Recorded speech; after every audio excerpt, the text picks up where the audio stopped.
et on va parler des pénuries de médicaments. C'est les... Elvira. Donc c'est dans cette table ronde suivante que vous allez pouvoir voir la vidéo d'Elvira Vacas Montero, présidente Europe de l'IBE. Je le dis encore, je suis vraiment ravie qu'on ait cette dimension internationale aujourd'hui à Épilepsie France. Alors, Norbert, Patrick, Yann Mazins qui doit nous rejoindre. On l'invite. Ah ben, voilà Yann. Et Patrick Baudru.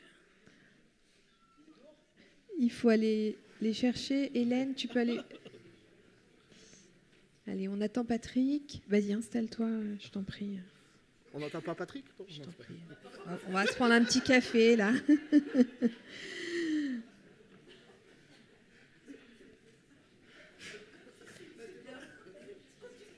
Hélène, tu veux bien aller chercher Patrick? On attend aussi Yann Mazins, qui est un acteur important de France Asso Santé. Épilepsie France est membre de France Asso Santé, qui est une association de défense des patients, mais pour toutes les maladies et tous les handicaps. Voilà. Donc, France Asso Santé regroupe toutes les associations en santé, et on a de nombreux sujets sur lesquels on travaille main dans la main. Ils étaient peut-être persuadés d'avoir un petit peu plus de temps que j'ai rattrapé allègrement.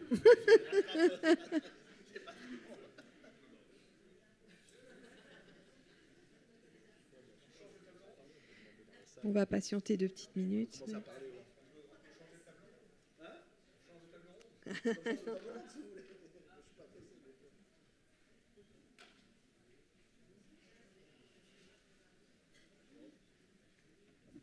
Bon, on va commencer à meubler. Est-ce que des gens étaient dans la salle fréquents par rapport à la pénurie du médicament? Est-ce que vous avez été confronté souvent à cette problématique-là? Ouais, voilà, il y a beaucoup de mains. D'accord, ok. Des paquines. Et puis quel autre médicament? Le Trileptal, d'accord, ok. Le Briviac, le Zonegran, d'accord. Le Tegretol, d'accord, ok. Et en général, qu'est-ce qu'il vous a proposé le pharmacien? Attendez, pas tous à la fois. Rien? D'accord. Micropaquine, d'accord. Quoi d'autre encore? Changer de pharmacie, d'accord, ok. Revenir le lendemain, d'accord, ok. Mais quand même, ils vous ont proposé de prendre de générique quand même souvent, non? Ou... Non? Ah, ils vous proposaient pas de prendre de générique alors? Ouais, des fois il y a ça, mais souvent... Bon, d'accord, ok. Bon. Alors bon, j'ai meublé, mais là après, il n'y a plus Patrick. Alors... mais qu'est-ce qu'il fait? Ce serait bien, oui. Bon, ok, mais je suis un peu surpris.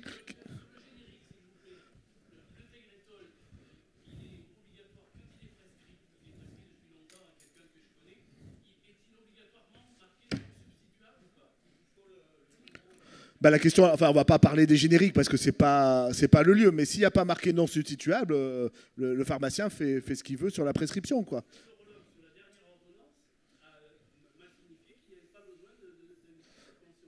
Alors,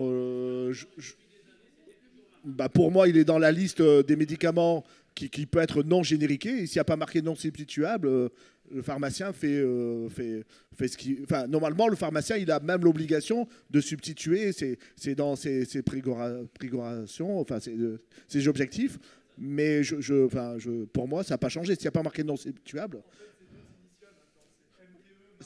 Mais c'est un marge thérapeutique aussi qui est intervenu, quoi. Ok. Alors, on va commencer, puisque au démarrage de cette table ronde, il y a une... On va commencer à voir la vidéo. Il y a une vidéo de prévue. Donc, le Bureau international de l'épilepsie, avec lequel nous sommes régulièrement en lien, travaille beaucoup sur les histoires... Ben, te voilà, toi! Applaudissez Patrick. Mais non, on n'est pas en avance. C'était 16h. On a dit 16h15. Mais non. Installe-toi, je t'en prie, vas-y. On va voir la vidéo alors. Alors, je te passe la parole. Et donc, j'étais en train et je vais te laisser la parole, Patrick, j'étais en train d'introduire la présentation de l'IBE avec lequel on travaille et on est ravis de travailler sur ce sujet de la pénurie de médicaments qui préoccupe beaucoup de patients et de plus en plus, je dirais, puisqu'on a récemment carrément des ruptures sur les antiépileptiques et c'est très problématique pour des gens qui ont des traitements de fond qu'ils doivent absolument ne pas manquer. Donc voilà, je te laisse continuer, Patrick. Merci. Bonjour à tous. Bon, Delphine a fait une belle introduction. Alors effectivement, les pénuries, c'est quelque chose qu'on connaît bien dans l'épilepsie, puisque les autres maladies découvrent ça dans le vif ces dernières années, mais nous, les pénuries, on a toujours connu ça. Ça fait 20 ans qu'on les subit et que les patients ou leurs aidants apprennent à faire avec, à prendre leurs médicaments en avance ou autre. Donc c'est un sujet qui est assez récurrent. Donc, comme intervenant aujourd'hui, on a Elvira Vacas Montero, qui est présidente de la FEDE, c'est l'équivalent d'Épilepsie France pour l'Espagne, et qui est aussi la présidente de l'IBE, International Bureau of Epilepsy, je crois, je toujours, et donc pour l'Europe, et donc il chapeaute toutes les associations qui travaillent sur l'épilepsie en Europe. Donc il interviendra via une vidéo. Alors on a Yann Mazins, qui est quelqu'un que vous connaissez sans doute moins, et pourtant qui est très, très présent. Pour vous donner un exemple de ses interventions, il y a quelques années, quand il y avait eu l'amictal qui avait été déremboursé, c'était avec lui qu'on s'était déplacé au ministère et au CEPS pour taper sur les doigts des comment dire ça poliment, on ne va pas le dire du coup, c'est qui avait pris cette décision. Et voilà. Donc après, on aura un point de vue. Alors France Asso Santé, c'est un regroupement interassociatif des associations représentatives et agréées du système de santé, dont font partie Épilepsie France et d'autres associations. Ce n'est pas dédié à l'épilepsie, mais ça lui permet d'intervenir sur pas mal de types de sujets liés aux médicaments. Enfin, il présentera un petit peu plus s'il veut. Voilà. Et donc, on a le docteur Norbert Kayat, que vous connaissez puisqu'il est administrateur d'Épilepsie France, qui donnera le point de vue neurologue-épileptologue, un petit peu comment ça se passe en consultation. Voilà, comment est-ce qu'un neurologue fait pour peut-être en parler à son patient? Comment est-ce qu'il fait pour... est-ce que ça a des impacts sur sa manière de prendre en charge les patients, de prescrire? Enfin, voilà. Et puis, bon, bah, moi, voilà, je suis là. J'anime.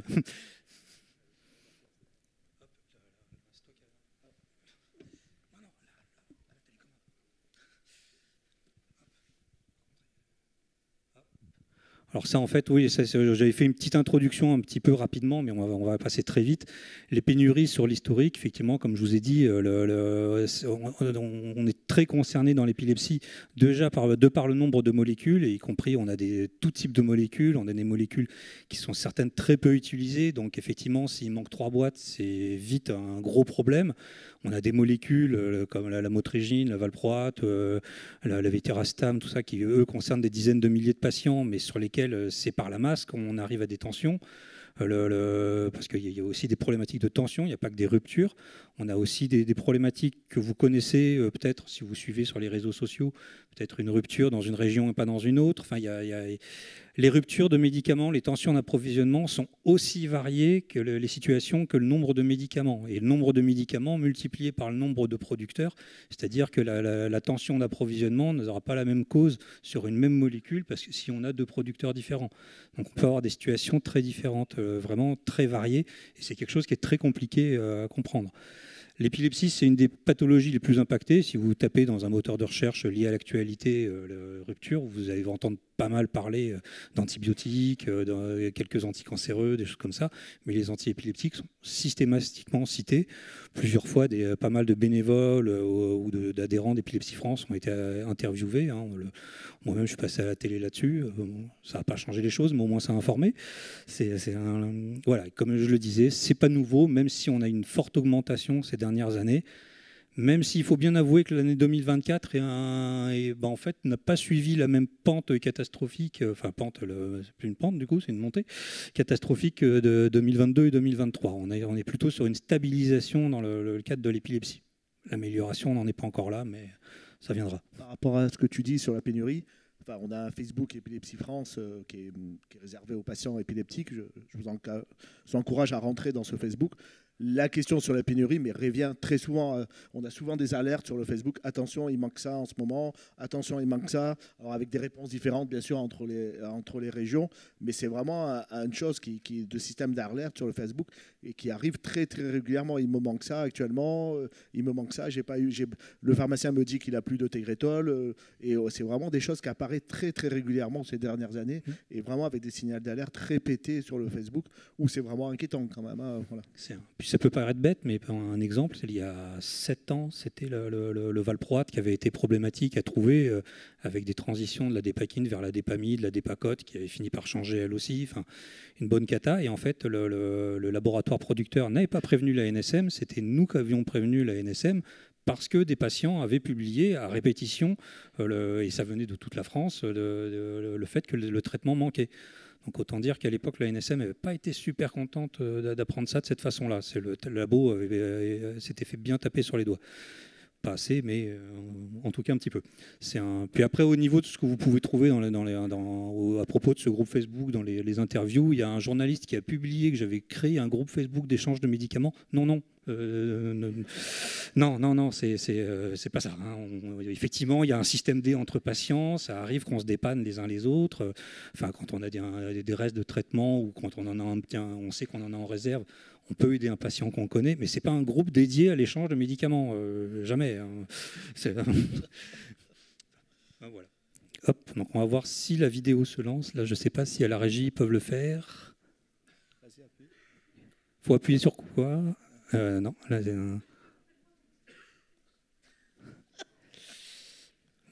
non, faut cliquer sur la vidéo, en fait, ça l'ouvre. Ah là là là là.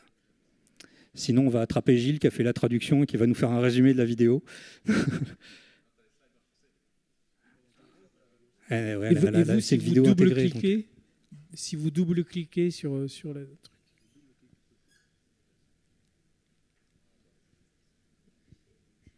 Bah, non, on l'a pas.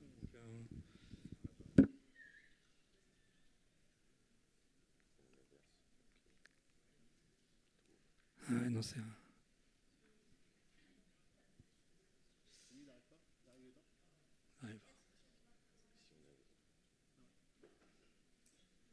Ah là là. Oh, mais là.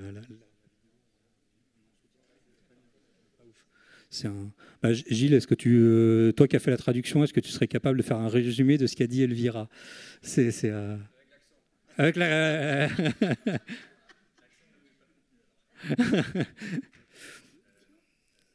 Mais elle est intégrée, c'est un lien YouTube qui est intégré. C'est un... Je sais pas. Bon. Ça ne... Ah là là, c'est dommage. C'est un... Est-ce que vous pouvez sortir de la présentation directement? Vous faites échappe pour sortir du mode présentation et vous ouvrez le slide directement. Mais après, il faut qu'ils aient un... Ah. Voilà. Si, c'est une vidéo intégrée. Il y a le lien YouTube qui est intégré dans le...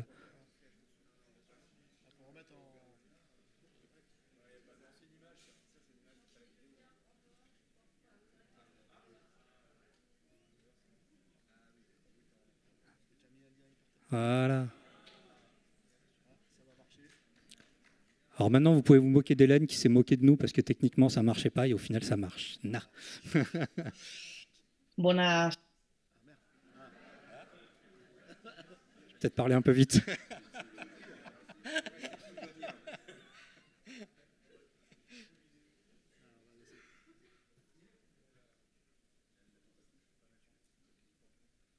Buenas tardes. En primer lugar, quisiera agradecer la invitación a esta tercera cumbre de epilepsia en Francia y quisiera pedir disculpas por no poder estar allí de forma presente en el día de hoy. Tenía otro compromiso en España importante que no podía delegar. Igualmente espero que este vídeo sirva como aportación y que enriquezca un poco este panel sobre desabastecimiento de medicamentos. Voy a compartir pantalla. He preparado una presentación, la he preparado en francés. Espero que no haya ninguna falta grave para facilitar la traducción, ¿vale? Y la comprensión de la sesión. Bueno, mi presentación se va a centrar en 3 aspectos, tal como me han solicitado, en novedades regulatorias en curso, en los debates entre las autoridades sanitarias y la industria farmacéutica, y cuál es el papel de las organizaciones de pacientes al respecto de esta problemática. Pero sobre todo lo que quisiera hacer es un mapa, un dibujo de la situación actual en cuanto a esta situación. Para esto quisiera contextualizar, en primer lugar, y es que si existe un objetivo compartido entre todos los actores que estamos involucrados en el ciclo de vida de un medicamento, es justamente el de evitar estas situaciones de desabastecimiento y de tensión. Se suele decir que los pacientes deben de estar en el centro para que podamos acceder a un determinado medicamento cuando lo necesitamos. Sin embargo, yo creo que debemos de estar al lado, en la misma mesa, en igualdad de condiciones. Entonces, bueno, quería hacer este comentario. La realidad fue evidente durante el COVID y tenemos lecciones aprendidas que debemos de poner en práctica en la actualidad. Las compañías farmacéuticas están muy acostumbradas a monitorizar sus niveles de stock y la demanda en tiempo real. Y bueno, diríamos que los principales factores, como las variaciones en el precio de la energía, la escasez de materias primas, los problemas de fabricación, el aumento de la demanda, los problemas normativos, los conflictos geopolíticos y la dependencia de proveedores de fuera de la Unión Europea siguen generando esos cuellos de botella en la entrega y suministro de muchos medicamentos. La pregunta de hoy yo creo que es cuándo y cómo el sector público puede intervenir para guiar y complementar el esfuerzo que ya se realiza por parte del sector privado y cómo podemos las organizaciones de pacientes colaborar o impulsar todo ello. Para ello, bueno, voy a hacer una foto, ¿no?, de las novedades regulatorias en curso o lo que está sobre la mesa a día de hoy. Y es que el día 17 de septiembre el Comité Europeo emitió un dictamen sobre la escasez de medicamentos y sus recomendaciones están dirigidas hacia los gobiernos nacionales, la Comisión Europea y otros sectores clave, buscando reforzar la autonomía de la Unión Europea en el sector farmacéutico. Algunas de estas recomendaciones son la mayor producción farmacéutica en Europa y la diversificación de fuentes de suministro para reducir la dependencia externa. Esto puede incentivarse mediante medidas fiscales y de apoyo financiero y fomentar en general un entorno atractivo para la investigación y el desarrollo en Europa. Otra de las propuestas es crear un mecanismo voluntario europeo de solidaridad para los medicamentos, donde países puedan ayudar a otros países en situaciones críticas. Si bien el mandato de la Agencia Europea de Medicamentos fue ampliado por el Reglamento 2022/123, el dictamen insiste en que la EMA debe continuar con la supervisión activa y la comunicación de información crítica a pacientes y profesionales de la salud sobre la duración de los desabastecimientos y las alternativas de otros medicamentos que pueda haber disponibles en esa situación concreta. También debe integrarse una mayor digitalización y seguimiento de datos como herramientas esenciales para prever y gestionar las interrupciones de suministro. Esto es esencial. Esto ha generado un debate entre los diferentes agentes. El comité, es obvio que el comité ya ha solicitado a la comisión que estudie si los datos recogidos en el Sistema Europeo de Verificación de Medicamentos pueden alimentar automáticamente la plataforma europea de seguimientos de la escasez. Este debate viene de lejos desde hace bastante tiempo y la industria aboga por usar los datos, ¿no?, de este Sistema Europeo de Verificación de Medicamentos para monitorizar las situaciones de desabastecimiento por considerar una herramienta que está ya disponible, mientras que los representantes de los profesionales sanitarios, las sociedades científicas, han expuesto que se trata de un sistema que no fue concebido como un sistema de seguimiento y rastreo, sino que únicamente trataban datos sobre los lotes en momentos concretos de desabastecimientos concretos. El dictamen del día 17 de septiembre parece proponer un término medio donde los datos del Sistema Europeo de Verificación de Medicamentos se integren o complementen con otros que puedan dar una visión no sesgada y en tiempo real del nivel de abastecimiento. Pero todo esto tiene un perfil muy político, ¿no? Y debemos de ver cuál es el terreno práctico de todo esto. La revisión de la legislación farmacéutica europea, tal y como la conciben la Comisión y el Parlamento en su posición, prevé las siguientes cuestiones, ¿no?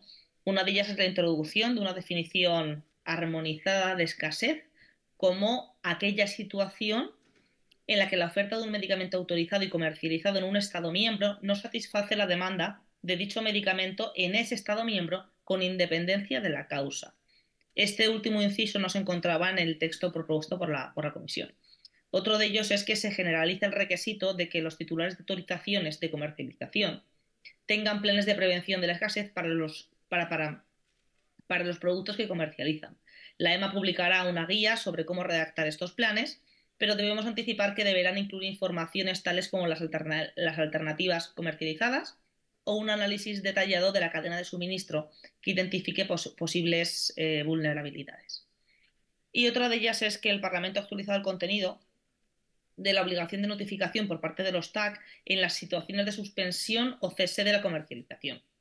Esto es relevante porque estos deberán exponer sus razones ante la autoridad competente del Estado miembro donde se haya comercializado ese medicamento.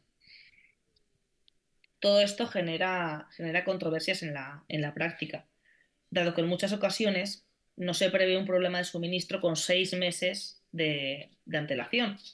La norma incorpora conceptos indeterminados como qué es previsible y qué no, y esto puede aumentar las discrepancias entre compañías y agencias nacionales. El Parlamento ha reforzado también las obligaciones de notificación que recaen en distribuidores y mayoristas. Así, si un titular de autorizaciones de comercialización notifica una situación de un problema de suministro, el distribuidor o mayorista va a tener que aportar datos sobre stock y movimientos en relación con los motivos de esa disrupción. Los considerandos de la propuesta de reglamento llaman a reflexionar sobre la importancia de mejorar los procedimientos de contratación pública. Y con todo ello podemos pasar a ver el último punto, que era, yo creo que el más importante, que es el papel de las organizaciones de pacientes, ¿no? Se trata de un problema mundial, cada vez más grave, que con el tiempo se acentúa y que tiene, por supuesto, graves consecuencias para la salud. En el año 2024, el 92% de las farmacias se enfrentan a problemas de suministro diariamente frente al 67% de 2022, según un estudio de Community Pharmacy England. Por lo tanto, desde las organizaciones de pacientes podemos, y además debemos, pues en primer lugar crear estructuras transversales, la defensa y el ejemplo de relaciones transparentes con la industria farmacéutica. Y esto quisiera pararme aquí para aclarar un poco este punto. Creo que las relaciones con la industria farmacéutica son legítimas y que éstas deben de ser al frente de todos, de forma transparente, de forma pública, para legitimarlas, dotarlas de mayor importancia. Hablábamos de la información y de la importancia que tiene tener toda la información en nuestro poder y de parte de la industria, y una parte, digamos, que podemos obtener esa información también desde las agencias regulatorias de nuestros países, etcétera. Pero es una parte importante sin duda, ¿vale? Y concienciar sobre la importancia de la dispensación controlada de fármacos. Y esto viene mucho en relación con el siguiente punto, que es evitar crear esa alarma social. A veces cuando suena el río, ¿no? Hay desabastecimiento de un medicamento, todo el mundo va a la farmacia corriendo a comprarlo. Y esto genera aún más tensiones, ¿no? Porque no quieres 2, quieres 5 o quieres tener 6 en tu casa porque quieres garantizar el suministro propio o de tu familiar. Sin embargo, esto aumenta aún más las tensiones. Entonces, hay veces que en vez de publicar en redes sociales o en páginas web sobre un desabastecimiento, es mejor conocer cuál es la causa de ese desabastecimiento para poder dar una solución a a la problemática, pero no crearles alarma social. Creo que es un punto importante en el que tenemos un rol clave, ¿vale?, que desempeñar. Luego, relacionarnos entre entidades afines y, por supuesto, como decía antes, buscar esa información para comprender en qué eslabón de la cadena es donde está el fallo, dónde está el problema, para poder abordarlo de forma conjunta con el resto de agentes e intentar darle una solución. La relación fluida con organismos nacionales que faciliten esta transferencia de información en los momentos críticos, como lo hablaba anteriormente, igual con la industria, pues igual con organismos nacionales, trabajar en red con todos los agentes y también entre organizaciones, pues de comorbilidades, organizaciones afines, etcétera, que se vea un frente común y unido, no varios, y la recogida de datos que aporten evidencia y rigor científico a nuestras demandas. Solo así, con toda la información, podemos buscar soluciones para nuestros colectivos, en este caso el de la epilepsia. Como conclusiones, podemos tener claro que los actores del ecosistema sanitario comprenden que las causas de situaciones de escasez son múltiples y muy variadas y están además interrelacionadas, que esto es un reto a la hora de diseñar e implementar soluciones, porque se trata de dinámicas con multicausalidad y con implicaciones globales, no solo a nivel europeo, sino global, y que es importante asegurar el acceso equitativo y sostenible para los pacientes que necesitan medicamentos, y que esto merece un esfuerzo por parte de todos, que es lo que estamos hoy haciendo aquí con este panel. Como veis, hay mucho camino que recorrer, y espero haber aportado y enriquecido esta tercera cumbre de epilepsia en Francia, y de nuevo me gustaría disculparme por no estar presente y darle la importancia a esta jornada que sin duda tiene. Muchas gracias.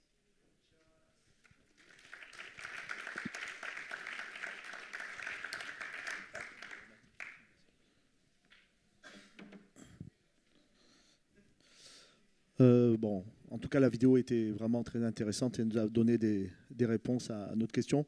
Moi, je voulais présenter simplement ce que je vis au quotidien en tant que médecin spécialiste de l'épilepsie et de problématiques par rapport à ce manque de médicaments. Bon, je vais montrer deux petits cas simples que j'ai vécu ces 6 derniers mois. Un patient qui a Alain, 35 ans, en épilepsie généralisée, qui est stable sous des Dépakine chrono.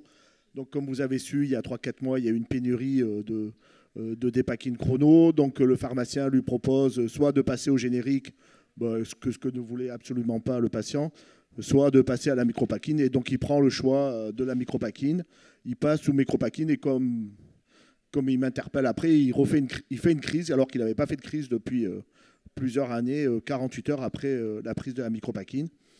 Est-ce qu'il y a eu une erreur de dose? Est-ce qu'on ne s'est pas donné la bonne dose entre le passage entre la Dépakine et la micropakine? Je ne pense pas. Est-ce qu'il y a eu une erreur de prise du médicament?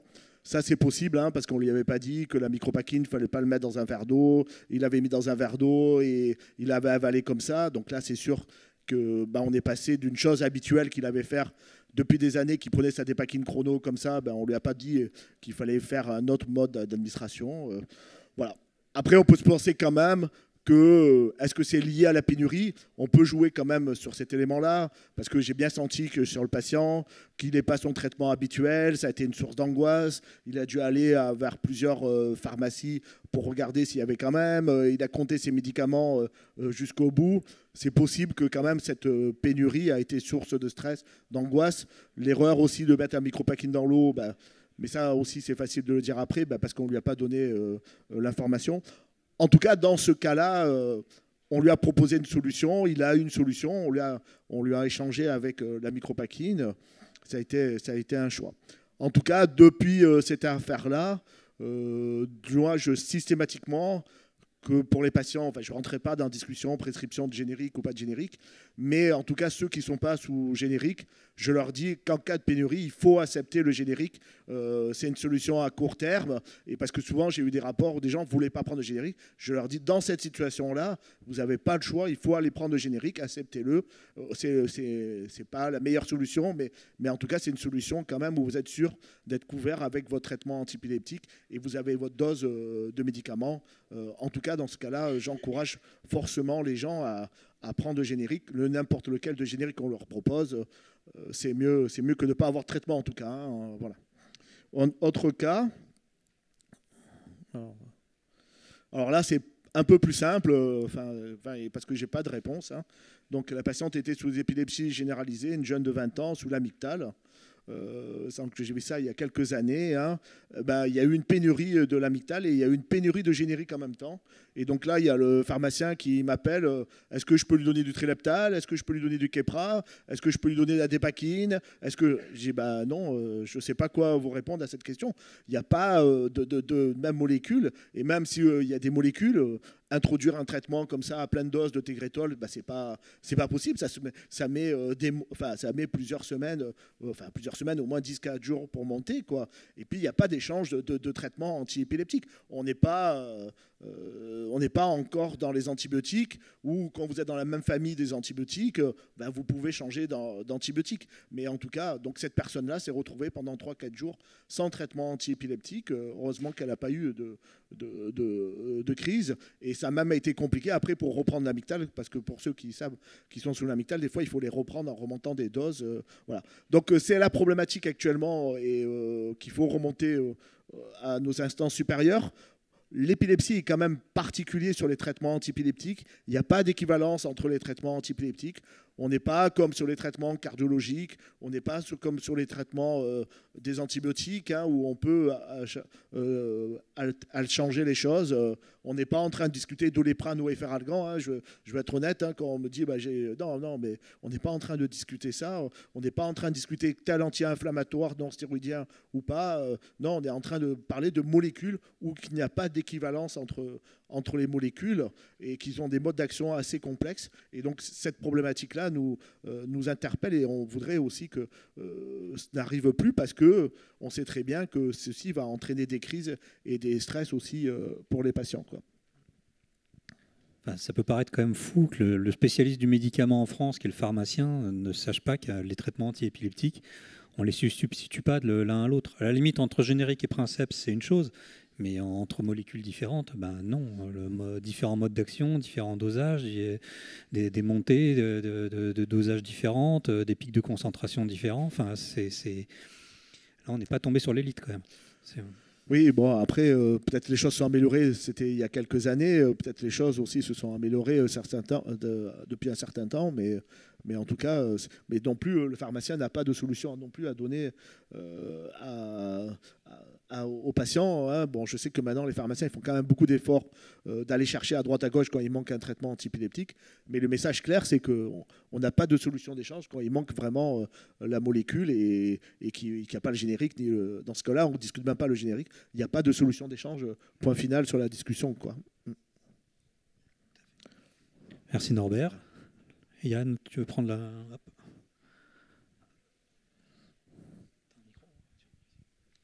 C'est bon, oui, ça marche. Oui, donc du coup, Yann Mazins, donc je représente France Asso Santé, mais bon, Patrick m'a présenté et je le remercie. Je vais essayer modestement, en 10 minutes, de vous faire 15 ans de travail, présenter 15 ans de travail sur les pénuries, puisque je vais atteindre ma 15e année de travaux sur le sujet. Non, je ne vais pas vous assommer, mais je travaille effectivement depuis longtemps, depuis le début de la mobilisation associative sur ce sujet, donc 2010. Nous sommes fin 2024, donc on va y arriver donc doucement. Et depuis plus récemment, je travaille également au niveau européen avec une de mes collègues, donc je pourrais compléter ce qui a été dit au niveau européen. Alors, en termes de préalable, mais ça a été dit, mais je le rappelle quand même, hein, c'est qu'effectivement, vous êtes, les patients épileptiques, les patients et patientes sont exposés aux pénuries pour plein de raisons, hein, multimorbidité, pathologie associée, vous prenez d'autres traitements, donc vous êtes confrontés potentiellement aux pénuries sur les antiépileptiques, mais sur les autres. Chaque année, nous, à France Asso Santé, on fait un observatoire. En 2024, c'est pas bon, évidemment, puisque ça ne fait qu'augmenter. 44% des personnes représentatives, hein, c'est un échantillon, on a fait ça avec Ipsos cette année, je crois. 44% des personnes interrogées affirment avoir été confrontées à une pénurie. Je pense que c'est c'est même plus. Parce qu'en fait, à l'hôpital, quand vous avez une pénurie de médicaments, on ne vous le dit pas. On vous change par un traitement qui est potentiellement moins bon, ce n'est pas la première ligne, effet indésirable, etc., mais vous n'avez pas forcément l'info. Donc quand on dit 44%, c'est en ville. Mais ça peut, à mon avis, ça monte bien au-delà. Alors, sur les causes, je ne vais pas m'étendre sur les causes, mais moi, ça fait 15 ans que je travaille sur ce sujet. Et en fait, sur plein de pathologies, et en fait, j'en suis arrivé au constat suivant, que les causes sont multiples, comme l'a rappelé d'ailleurs votre collègue au début, mais par contre, il y a des responsabilités. Il y a des responsabilités. Et ça, c'est intolérable. Et les responsables doivent être sanctionnés et pointés pour justement permettre aux autres acteurs qui le souhaitent de travailler ensemble face à cette situation. Mais il y a des responsabilités qui causent des pénuries. Et ça mérite d'être rappelé. Je vais y revenir un peu après. Bon, les conséquences, on en a parlé un petit peu, donc des pertes de chance. J'ai même, nous, il y a quelques dossiers en cours sur quelques traitements anticancéreux où il y a potentiellement des décès. Qualité de vie, on en a parlé. Iatrogénie, très important. Il y a une étude qui est assez récente, d'ailleurs, qui a été lancée par le ministère, qui s'appelle CIRUPT. C'est une étude sur la iatrogénie et les conséquences iatrogéniques des ruptures de stock. Ça fait assez froid dans le dos. Aussi des conséquences en termes de santé publique, parce que malheureusement les vaccins sont aussi en pénurie, entre autres, et puis des conséquences économiques, puisqu'effectivement tout ceci engendre des problèmes économiques. Et d'ailleurs les hôpitaux se plaignent puisqu'ils dépassent un temps conséquent à courir après les médicaments.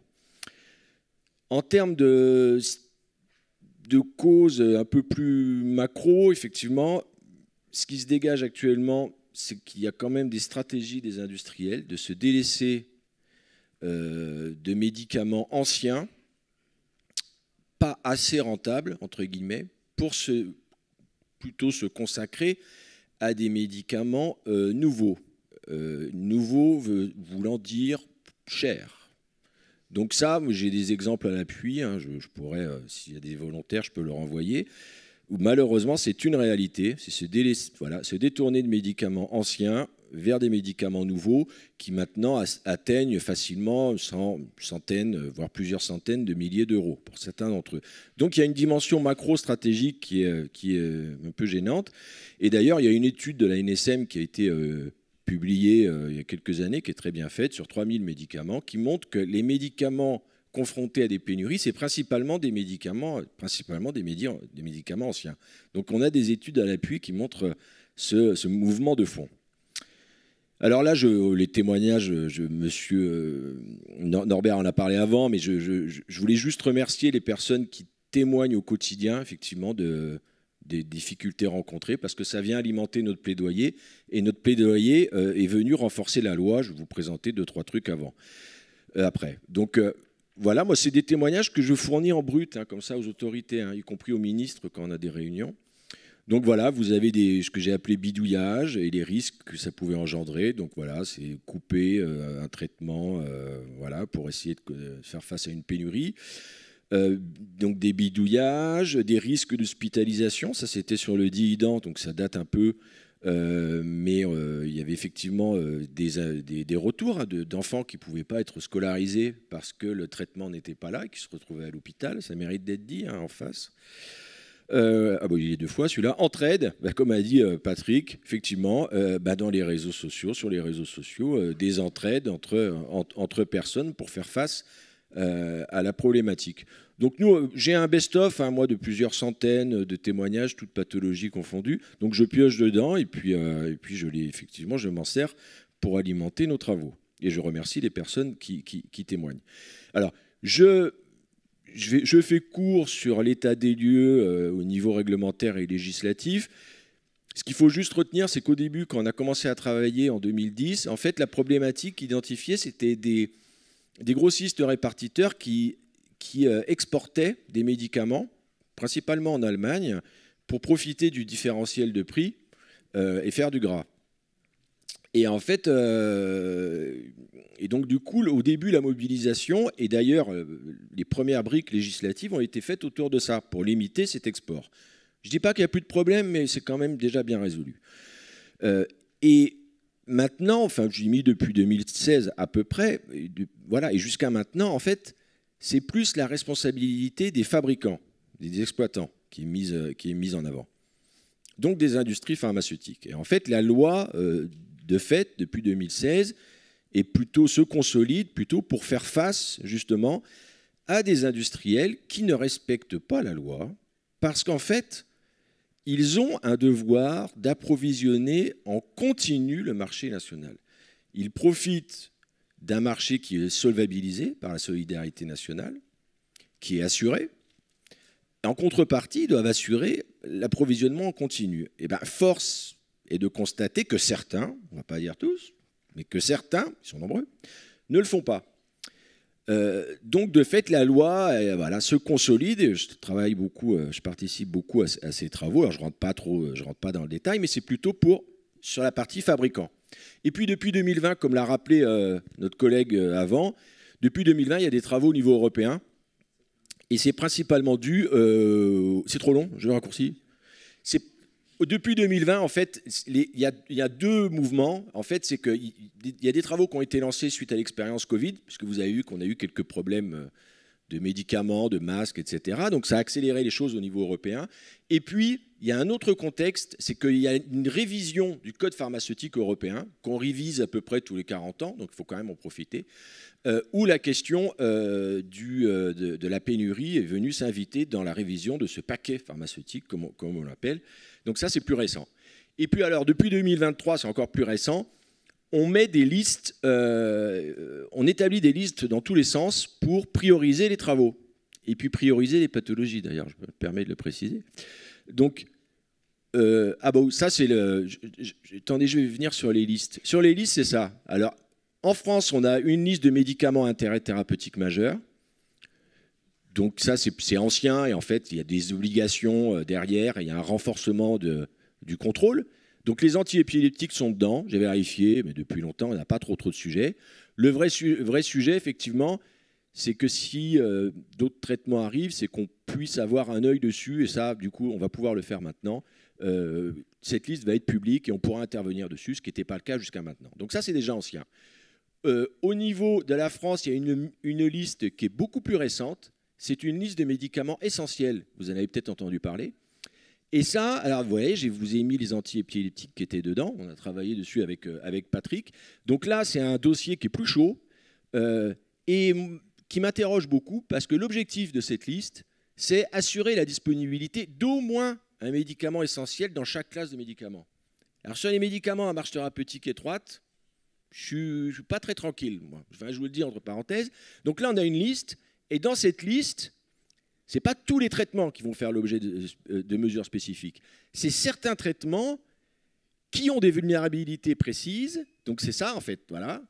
C'est qu'on a cette liste, elle est à votre gauche. C'est médicaments à criticité thérapeutique. Et après, certains d'entre eux, très vulnérables, vont faire l'objet de mesures spécifiques. Donc on a un œil dessus et il faudra être très vigilant, effectivement, notamment pour les médicaments à marge thérapeutique étroite, parce que moi, quand on me dit un médicament par classe thérapeutique, ça me fait un peu peur.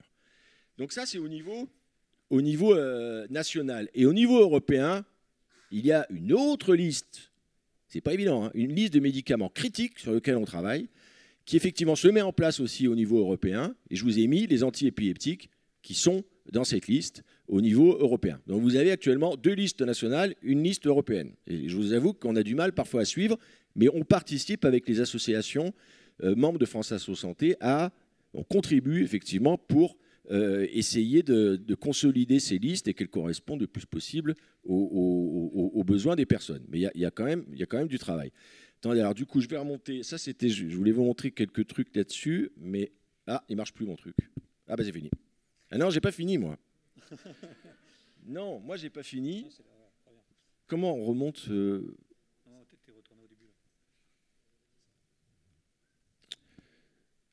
Non, je voulais vous dire qu'il y a un sujet, c'est pas grave, ça marche plus. Le sujet sur les prix, je voulais quand même m'arrêter sur la question des prix parce qu'en fait, moi je ne marche pas ce truc. Tu peux pas me le. Tu vas aller sur quoi ? En arrière ? Vas-y. Derrière, ouais. Voilà, la question des prix, je voulais le dire parce qu'il y a un vrai sujet actuellement, c'est ce que nous, on pense, j'ai mis un point d'interrogation pour être poli, mais on pense clairement qu'il y a une espèce de chantage au prix des médicaments, aux médicaments anciens. Je vous ai mis là, j'ai picoré là une dépêche de l'APM qui n'est pas très ancienne, qui concerne effectivement Sanofi lors de son audition au Sénat. Et en fait, quand on a lu ça, nous, on s'est dit, est-ce que c'est du chantage? On dit, on est extrêmement inquiet sur les maintiens des médicaments matures, c'est les médicaments anciens. Donc, on est un peu inquiet. Et sur les prix, il y a un vrai sujet. C'est qu'en fait, parce que ça paraît assez simple de dire, on va augmenter les prix, plus on paiera, moins on sera servi. Et en fait, tous les éléments montrent que c'est vraiment pas évident. Déjà, les prix des médicaments, on ne les connaît pas. Ils ne sont pas transparents, ils ne sont pas publics. Ce que vous avez sur votre boîte, c'est un prix facial. Ce n'est pas vrai. À l'hôpital, les prix sont libres, librement négociés, alors que les pénuries, c'est beaucoup à l'hôpital. On a des pays qui payent plus cher, visiblement, qui sont confrontés à des pénuries. La Suisse, puisque je travaille avec eux. On travaille sur des accords prix-volume. C'est-à-dire qu'en France, c'est un gros volume, donc forcément quand on achète beaucoup on doit payer moins que la Finlande, donc il faut quand même en prendre compte. Et puis on a fait une expérience sur les antibiotiques l'an dernier, à payer plus cher des antibiotiques, et puis en fait il y a un haut responsable d'ailleurs d'ici qui a dit que ça avait été ni positif ni négatif. Donc moi j'ai rajouté entre parenthèses que ça avait été négatif pour nos comptes publics, mais en tout cas rien ne nous dit que ça a fonctionné. Et on a demandé les contrats pour voir effectivement les garanties et les contrats, nous ne les avons pas eus puisqu'on nous a dit que c'était secret des affaires. Voilà, donc sur la question des prix, franchement, c'est pas si simple, c'est pas en payant plus qu'on sera forcément mieux servi. Voilà. Et je vous ai mis, là c'est une étude, c'est très compliqué d'avoir des études sur les prix. Alors celle-là, cette étude date un peu, mais elle est super fiable. Je vous ai mis un peu la France où on se situait et on est plutôt... on est au niveau... la flèche est un peu remontée, mais on est vraiment au milieu en fait en termes de prix. Avec toutes les difficultés de transparence que j'ai pu énoncer, mais on est quand même bien situé en termes de prix, que ce soit Princeps ou générique. Voilà. Donc on a beaucoup d'inquiétudes à se faire, pour résumer, sur les médicaments génériqués. Il faut être très vigilant et on est énormément inquiet. Bon, j'arrête là. Par contre, je voulais juste vous dire... Voilà que je fais des petits, voilà. Là celui-là, il n'est pas trop dispensé, mais voilà, je fais quelques. On est dans le 7e, donc vous voyez, on est à peu près au milieu. Et puis ça, c'est une capture des médicaments dans les pharmacies. Alors il faut regarder parce que certains ne sont pas trop prescrits, donc de fait les pharmacies ne les ont pas. Mais je suis un peu au jour le jour les évolutions des disponibilités dans les pharmacies, puis je dépanne quelques patients quand ils en ont besoin. C'est des outils intéressants, généralement, et malheureusement, on continue à en avoir besoin. Voilà. Un petit complément, vous avez pu voir effectivement, Yann a parlé des 3 listes de médicaments, et les 3 listes de médicaments n'ont pas la même liste de médicaments. Or, pourquoi est-ce qu'un médicament serait considéré comme essentiel dans un cas et pas dans un autre? C'est parce que les critères d'attribution dans ces listes ne sont pas les mêmes. Là, si on se retrouve, il y a des médicaments par exemple qui ne vont pas être considérés comme à surveiller, parce que l'Europe a considéré qu'on n'aurait pas de problème pour en avoir.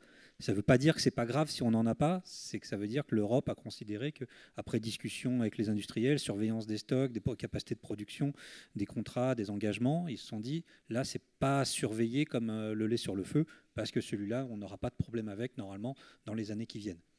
Ça ne veut pas dire que d'ici quelques années, il ne deviendra pas à risque. Enfin, voilà. La liste européenne n'est pas du tout faite sur les mêmes critères. C'est une liste pas uniquement médicale, alors que les listes françaises sont vraiment sur des critères médicaux essentiellement.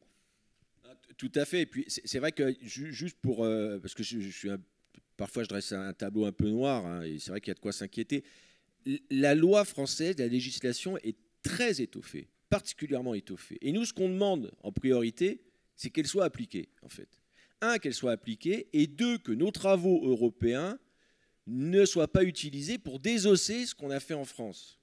Donc en France, il y a beaucoup de pénuries annoncées, mais parce qu'on les suit on les suit bien, en fait. La loi est quand même bien étoffée et elle mérite d'être appliquée. Au niveau européen, effectivement, la France doit, et c'est ce qu'on fait aussi à notre niveau, doit être motrice, justement, pour qu'on arrive aussi à développer ce pare-feu européen plus général. Il faut conclure. Si, je ne sais pas s'il y en a qui ont des questions ou pas.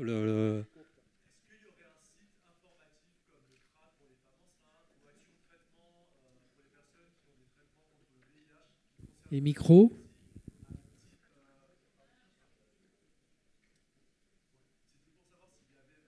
On entend, c'est bon, on entendait. Non mais il y a de la vélotypie à distance et un YouTube, s'il vous plaît. Il faut des micros. Voilà. En fait, il y a des sites qui existent. Alors, le site qu'a présenté Yann, c'est Vigirupture, qui lui n'est pas ouvert aux patients. C'est un site qui est destiné aux professionnels d'officine.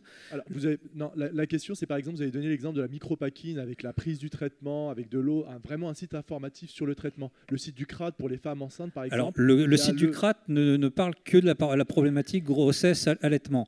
Par contre, si vous tapez sur un moteur de recherche, vous tapez le nom d'un médicament, vous tapez RCP derrière, c'est résumé des caractéristiques du produit, vous allez arriver sur le site de la NSM, sur le site base de données publique du médicament. C'est pas super intuitif pour les patients. Je trouve c'est pas intuitif du tout et ça demande parfois un peu d'accompagnement à la lecture. Ouais, mais c'est plus orienté, les sites comme Action Traitement pour les personnes qui ont le VIH ou pour le CRAT, vraiment, je trouve qu'il est très bien fait le site et ça fait pas doublon par rapport au site de la NSM. Le problème, c'est que le CRAT, il répond bien à une problématique donnée. Le site sur le VIH, il répond bien aux problématiques des gens concernés par le VIH. Les problématiques dans l'épilepsie sont tellement variées et la population épileptique est tellement variée. On parle des épilepsies, c'est qu'en fait, il n'y a pas un truc qui va répondre à tout le monde. Donc en fait, s'il y en a certains qui peuvent lire les publications, d'autres parfois, il vaut mieux demander à son pharmacien, qui est lui le vrai spécialiste et saura vous expliquer la notice. Il faut demander à votre neurologue aussi, les médicaments anti-épileptiques, ils les connaissent bien. Voilà, il y a pas mal de choses. Vous pouvez appeler les centres de pharmacovigilance si vous avez un doute sur une interaction, un effet secondaire, quelque chose. Après, c'est vrai qu'il faut connaître ces endroits-là, il faut connaître ces aspects-là, il faut connaître ces interlocuteurs. Puis après, il ne faut pas hésiter à demander s'il y a quelqu'un autour de vous qui connaît. Enfin, moi, je sais que j'ai bien un appel sur 5 que j'ai sur ma permanence téléphonique, c'est des trucs liés aux médicaments. Donc, c'est où je réponds à ce type de questions, des questions parfois très techniques sur les pics, les interactions, la pharmacodynamie, la pharmacocinétique. Enfin, voilà. Mais c'est aussi très dépendant de votre maladie, si vous avez d'autres maladies associées. Enfin, il n'y a pas de réponse unique, malheureusement. Alors, on a un dépliant à Épilepsie France sur les traitements qui essaye de présenter un petit peu le sujet. Mais voilà, il a ses limites. C'est un dépliant, ce n'est pas un livre. Merci beaucoup Patrick, merci à tous, merci à nos intervenants pour ce sujet, pour vos éclairages. C'était sympa Patrick de faire le lien avec les dépliants. C'est vrai qu'une de nos missions c'est de donner de l'information aux patients, donc n'hésitez pas à vous servir, ils sont en libre accès à l'entrée et ils sont surtout téléchargeables sur notre site internet tout à fait gratuitement.